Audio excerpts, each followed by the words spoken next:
जी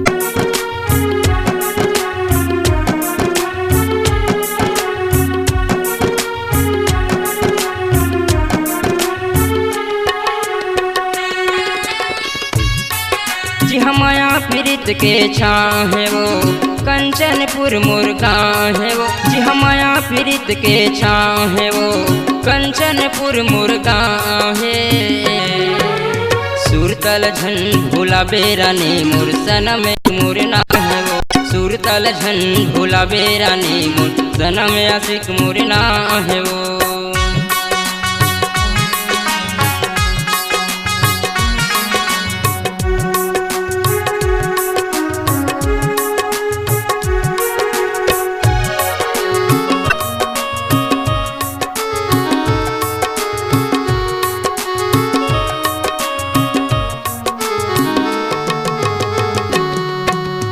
घन अमरैया पीपर के छैहा रैथाओ कंचनपुर गाँव।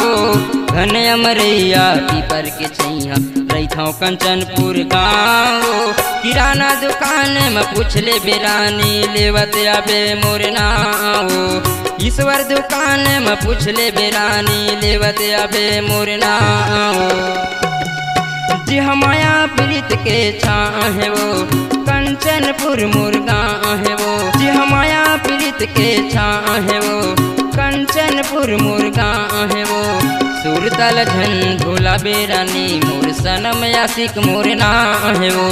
सुरतल झन भोला बेरानी मोर सनम आशिक मोर ना है वो।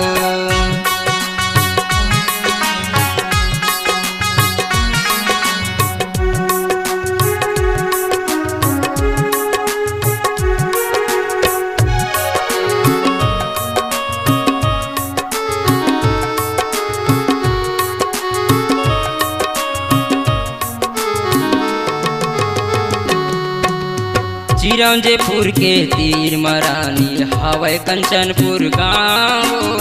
चिरंजीपुर के तीर मरानी हवै कंचनपुर गाँव। मुंगेली जिला माँ पूछ ले बेरानी सनम आशिक मोर नाम लवो। मुंगेली जिला माँ पूछ ले बेरानी सनम आशिक मोर नाम लवो। जी हमाया प्रीत के छाँ है वो कंचनपुर मुर्गा है वो। जी हमाया प्रीत के छाँ है वो कंचनपुर मुर्गा है वो। सुरतल झन भोला बेरानी मोर सनम आशिक मोर ना है वो। सुरतल झन भोला बेरानी मोर सनम आशिक मोर ना है वो। जी हमाया प्रीत के छाँ है वो कंचनपुर मुर्गा है वो। जी हमाया प्रीत के छाँ है वो कंचनपुर मुर्गा है।